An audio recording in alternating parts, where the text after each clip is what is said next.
The following is a presentation of the Matt Talk Podcast Network.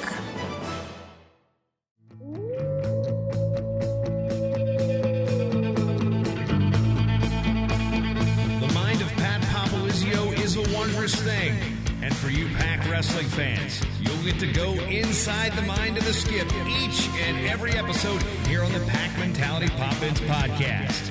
Now, here's your host, NC State Director of Athletics Digital Communications, Brian Reinhardt.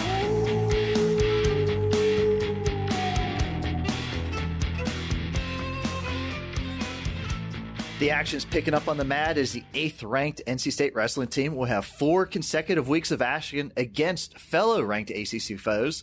That and so much more to get into in this brand new episode of the Pac Mentality Pop-Ins podcast. Welcome back to the first and only NC State Athletics produced podcast. I'm your host, NC State Director of Athletics Digital Communications, Brian Reinhardt. And I'm joined kind of regularly, as long as it's during the season, by the head coach of the Wolfpack, Pat Popolizio. Great to have you back, Brian. Pat, great to be invited back into your office to tape this episode. Your home turf. A little bit of pressure on you today. No guests. We get to hear from the head coach this entire episode. I hope you carved up at lunch today. Sure did. Had time, actually. You gave me a little extra time today, so appreciate that. You pushed this back more and more later in the afternoon. So, Let's try and get some work done. Thought I had a stand-in appointment, but it's cool. You know, fans, don't forget this podcast is available on every podcast platform you can think of. Wherever you get your favorite podcast, make sure to subscribe and download the Pac Mentality Pop-Ins podcast so our numbers continue to grow. Shout out to David Troxler, killer review he left us on iTunes. And if you like what you hear from the NC State staff and wrestlers, leave us a good review on iTunes. It really helps us out. And Pat, before we get into what the Pac has been up to since the start of the ACC portion of the schedule got underway last weekend, we have to talk about a major announcement from USA Wrestling that had the entire world of wrestling buzzing this past week. USA Wrestling, along with local organizers North Carolina USA Wrestling and the Wolfpack Regional Training Center, have tabbed Reynolds Coliseum, home of the NC State wrestling team, to host the World Team Trials Challenge Tournament and the UWW Junior Freestyle World Team Trials in May. First off, explain what those two tournaments are and who competes in them. Yeah, a lot going on right there. That's a lot of words. Yeah, too. A lot of words, and you're going to have to sharpen up on your freestyle skills. Okay, so we're going to get another event, put you to work for one more event. This is a great opportunity. You know, we've been working hard to branch out and try to create some new events right here in Raleigh, and very thankful and appreciative to all the people that worked extremely hard to make this happen, because it was a lot of work on many people's parts to get the facility, get everything worked out with the details, and USA Wrestling, you know, at the end of the day, taking a little bit of a chance, because wrestling to that kind of level has not been brought here to the state of North Carolina when you get to host an event like this. So there's a lot that goes into it.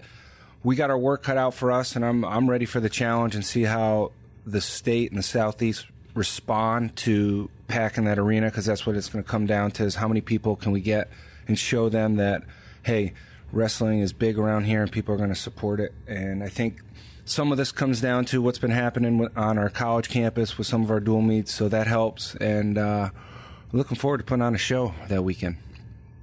And these are going to be the first major USA Wrestling competitions held on our campus here at NC State.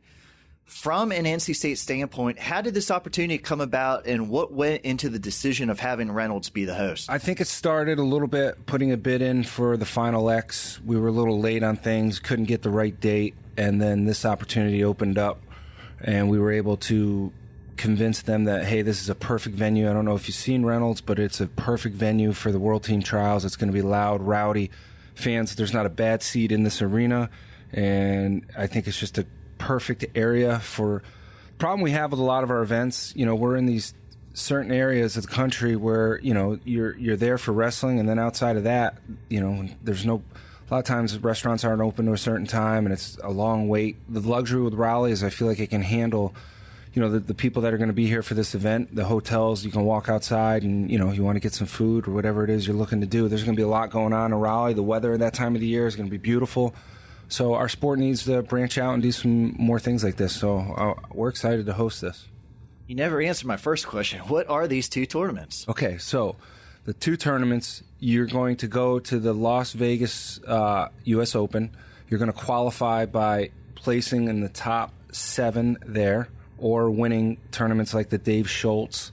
There's a couple other tournaments throughout the year that if you win, you'll qualify for these trials. And at the end of the day, the winner of this tournament for the senior level gets to wrestle in the Final X. Like you take Nick, for example. Since he placed at the World Championships last year, he's automatically in the finals for the Final X. So the winner of this will be the guy that will wrestle those guys who placed that are already in the finals to make the U.S. team.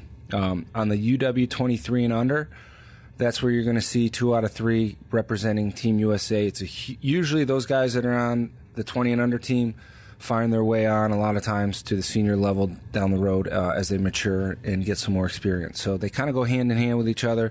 You also have the women's side and the Greco-Roman, so we get to see it all. I think this is just great for all levels of wrestling and people that can see some of the best in the world right here. Now, tickets are not on sale yet, but we are going to share that info as soon as we have it, and we're going to pass it along to all fans. But from a recruiting standpoint, what does this mean to the program? I think it just makes a statement, that people are here to support wrestling. Obviously, what our administration has done has been tremendous to kind of make this event happen because there was a lot of obstacles to go through. And with the hard work of everybody here in our department and the university shows that, hey, we're building, we're going in the right direction. There's a lot of other things that we're working on right now that I think are going to have a major impact on our program as we move forward over the next several years. But we have to continue to grow resources. An event like this puts us to that next level.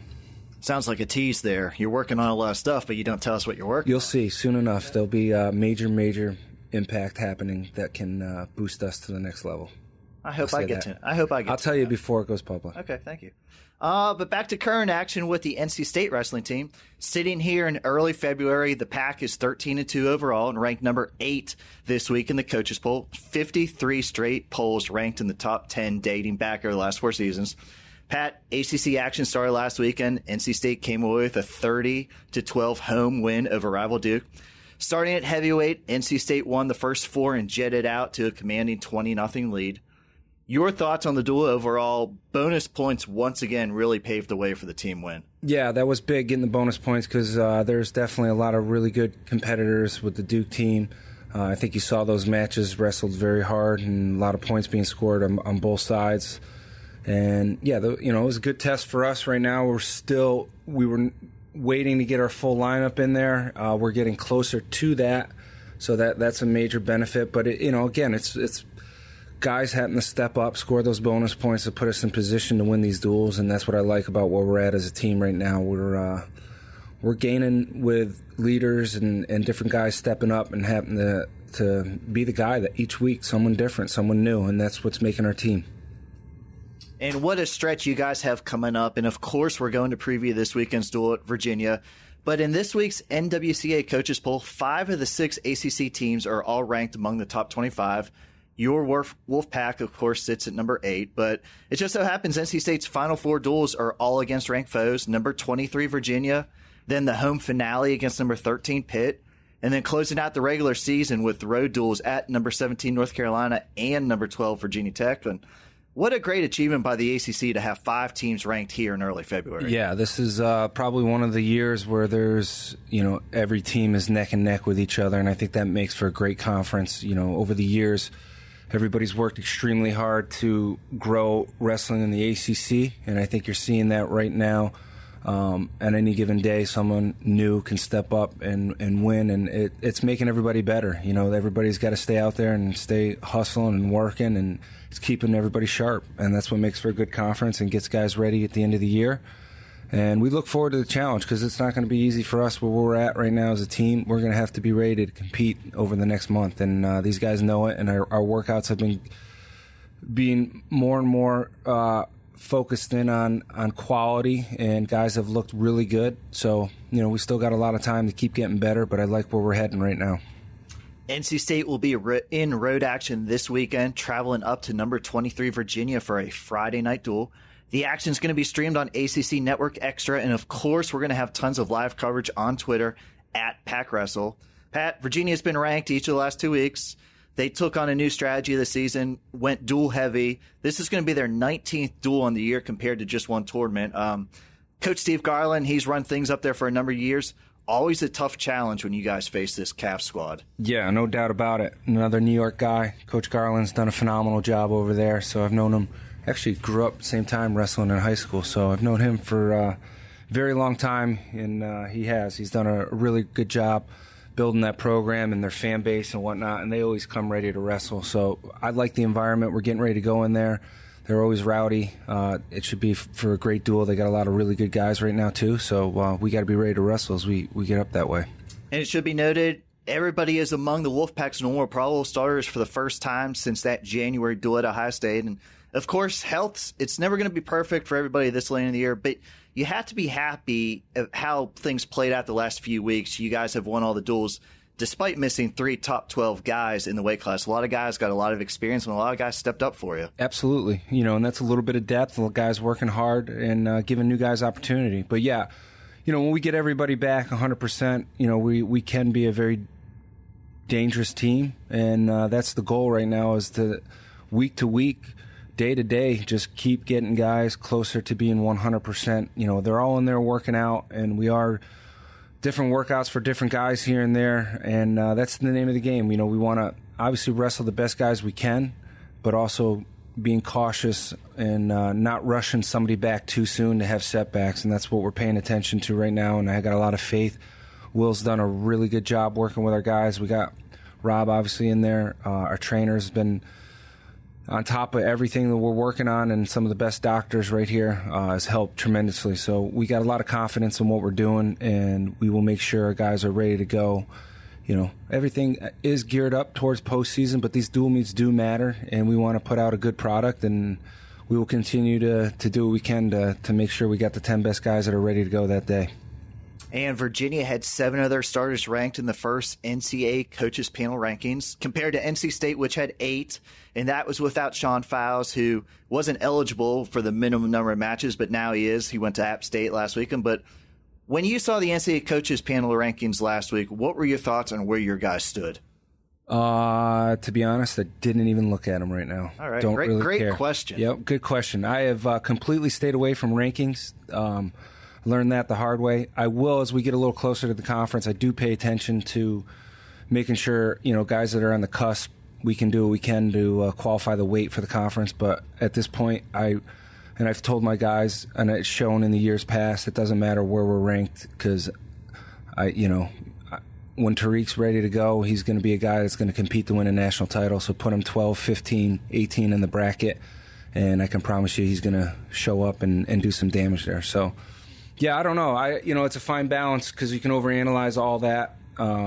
Furthermore, I'm not a big fan of. I don't know too many sports that let their coaches rank people or teams. So I don't understand it, but we are doing it, and I don't know how many coaches actually pay attention to all the results that are happening weekend to weekend. But it's something we got to deal with. It's a process, and we hopefully can fine tune it and make it better. But to answer your question, I haven't really analyzed the rankings right now, and as we get closer, I will. But right now, we're just worried about getting our team better.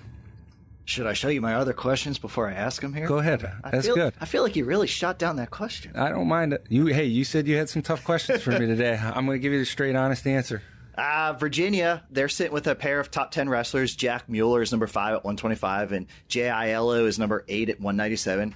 Mueller's an interesting story. Along with Sean Fowles and Hayden Hidley, he traveled to the U23 World Championships back in November.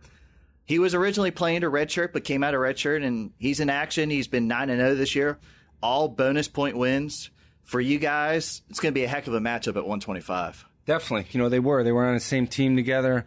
They've actually wrestled in the ACC finals, was it 2 years ago, I think it was? Or semifinals. Semifinals. Yeah. So that was another great match there. So we know we got a tough match ahead of us, and it's good. It's make both those guys better, and they're going to see each other probably. It could be a couple more times this year, depending on how things play out during the season. But I know that's a match, we got to be ready to go and wrestle our style, and it'll be a fun match. Those guys both put up points, both really good on the mat. So it's going to be some high-level wrestling right there. And we just talked about Mueller coming out of redshirt, and you've been very fortunate during your time here. You've had guys redshirt and then go on to become All-Americans. Nick Wisdowski, Tommy Gant, Machiavello, Hayden, Tariq. They all took a redshirt season before becoming an All-American. But as a head coach, how hard is it to keep a guy in redshirt knowing that that guy could help you right away in a dual lineup? Yeah, it's tough. I mean, we're going through it right now. We got valuable options of guys that we could be using, but they're in redshirt. So it makes it challenging because you see a bright future for these guys, and it's not worth, pulling them out for a couple duels and then having a problem where you got two really. Let's look at 84. Say Trent's up there with Renan. It's not worth him wrestling 2 or 3 matches and then having 2 good guys and only being able to wrestle one of them at the end of the year. So, those are things. We've made that decision. We're sticking with it. We're keeping these guys in red shirt, and we're focused on the guys that we have, and the future down the road is going to be very bright for these guys as they develop. Great battle at 197 in this UVA duel. UVA's Ayala is up to number 8, while Malik McDonald has been in that 17 to 20 range all season, number 20 this week. How important is this match for Malik, who already has a top 10 win this season from that Nebraska duel? Yeah, this is one that you got to look at during the season and see this coming and know that this is a big match for Malik. Obviously, being in conference, I think that's critical because it can sets the tone on a lot of different ways. Your path towards the end of the year, getting to that tournament, it could be a little easier. So anytime we're in conference, we got to be that much more focused and ready to wrestle. And the good news is I think Malik has been doing that, and his wrestling's looked the best it has all year in the room and out there when he's competing. And he's set his goals extremely high and has been very motivated to fix the mistakes that he's been making. And if you look, he's been hit some big moves. He'll score 4 or 5 takedowns on a guy, but get hit in a 6-point move, and it's killed momentum. And we fixed some of the things that's been happening to him. And this is one of those matches. I think you could see that we got to make sure we stay out of those big moves, and look forward to that matchup as well. And I'm sure Malik does. Both these guys are great competitors, and that's going to be one of the matches we're really looking forward to. And 141 is a good matchup, a good test for both teams. UVA Sam Krivas is 16-6. He's number 19 in the coaches panel rankings. And this is a weight for NC State that underwent a change in the starter a few weeks back. Redshirt senior Jamel Morris got the starting nod the last 4 duels. And here's some impressive numbers for Morris. He's 4-0 in that span, all bonus point wins, and he has not conceded a point in the 4 matches. So Krivas has missed the last 2 duels, but no matter who gets the nod for UVA, you have to be excited to see Morris in road action against a tough foe. Yeah, and I'm happy for Morris. He's taken advantage of his opportunity that he has, and he's looked great, and he's got a great attitude. It's been good. It was from one brother, changing the lineup to EL to AL. So that's they're familiar with each other, and the styles are a little similar, but at the end of the day, the guy that is out there wrestling for us right now wants to and is excited to be there and showing. He's staying after practice, working on a lot of things, and sometimes that's how it works. You get your calling, you take advantage of it, and that's what you're seeing here. This kid's been in our program for 5 years. He never had the chance to start, and now he is, and he's got, basically 6 weeks to go out there and finish out his career on a positive note, and he has taken advantage of every opportunity, and I'm happy to see him out there succeeding. App State, we talked about it was a good tournament for your redshirts. A lot of guys performed well, got good results. What did you take away from the App State Open? We got to get better.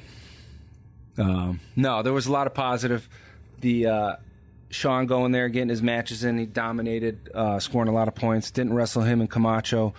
There was no need at this point in the season for those guys to compete. They practice with each other every day, so we decided to not have that. 33, Trombley had a solid tournament. We got to get better in certain positions, but I see a bright future out of him, and he'll continue to improve. A lot of guys at 41 and 49. Yeah, I think if you look and you see some of the results that these guys put up, Devlin went out there first time all year. He's been one of those guys that was a little banged up and goes out and makes the final. So, he had, I think, quietly had a nice little tournament right there, and that's kind of what we want to see. Guys that have been in our room training, and all of a sudden you get them the opportunity to go out and compete, and they show up and did a good job. 49 guys were all over the place, placing there. I think we put a couple guys on the podium, and AJ and Grippy both had some solid wins throughout the day. Fields was down at 41 first time down. So, again, another true freshman getting some good matches in. 57, I don't think we had anybody, right? Trent up at 84. Was the next one. Trent dominated his way through the tournament, and that was something we're testing out, the weight class, and this was a good time to do it. There's 2 tournaments left. You had this one, App State, and the NCO tournament coming up, and we wanted to test 184 to see if we need to map out our lineup as we move forward. At the end of the season, we can make some weight changes to strengthen our lineup and put the best guys we have there. So that's something we're testing the waters with. And heavyweight, both guys got an opportunity to wrestle.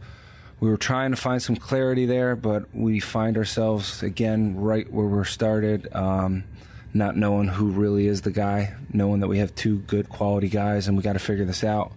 Waiting for one of them to step up and really showcase and show us they want to be the guy. And that's what we need to see. We need to see aggressive wrestling. And we still got some time to figure it out, because I think in the ACC, heavyweight's pretty competitive. So all it's going to take is one guy getting a win over one of these ranked guys, and that's probably who we're going to roll with. And right now, we're dead even with 2 different styles and 2 good quality guys. This weekend shaping up to be a good road test for NC State. Again, the 8th-ranked Wolfpack will travel up to number 23 Virginia this Friday, February 1st, for a 7 p.m. duel up in Charlottesville.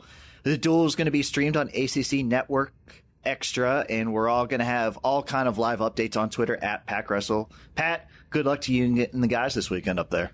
Good. Are we going to get you on the bus with us, or are we taking the weekend off? I have not seen our itinerary, but I have confirmed my reservation. Good to hear. Good for you. We'll make sure we'll get you some food. I was going to say, just waiting for my per diem. That's why I came over today. Yeah, I'll pack some extra cashews for you, so if you get a little hungry, I can throw you a few. Going to be a great one, Wolfpack fans. I want to thank everybody for listening today. This is your Pack Mentality Pop-Ins podcast covering all things NC State wrestling. Until next time, Wolfpack wrestling fans, go Pack.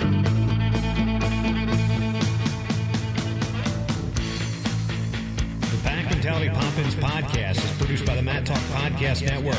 For more wrestling podcasts, go to MatTalkOnline.com.